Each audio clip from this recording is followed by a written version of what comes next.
יאיר, יום הולדת שמח, נושנושון, פושפושון. אל תשכח את הבקבוק שלא הבאתי לך כשאתה היית צריך לצאת מהגן והשתוללת, אין לך סיבה להשתולל. עכשיו יש לך ילד ואתה נותן לו בקבוק והוא שמן.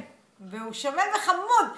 עכשיו אני רוצה לאחל לך המון אהבה, שיהיה לך כל מה שאתה מבקש לעצמך, שהשנה הזאת תהיה טובה יותר מקודמתה, ואני אוהבת אותך, מאמי שלי, ואני מקווה שתעשה חיל ותהיה כל הזמן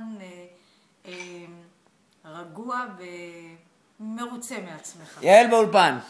עכשיו אני. טוב. אני מאחלת ליעירי, קודם כל הרבה נשיקות ומזל טוב. ואני מאחלת, חוץ ממה שהייתי לה, שזה אושר, בריאות, אהבה וזה, ומלא ילדים, חמודים ודובים. וכמובן, כסף, כי זה הכי חשוב בחיים, ושלא יעבדו עליכם. יפה. איזה יופי. חיים, שזה עכשיו יאיר אביתר, עכשיו אני. אבל לא. אז יאיר אביתר, אבל לא יכל היה להגיד. אם הוא שומע אותך. תודה לך כבר. אני אחתוך.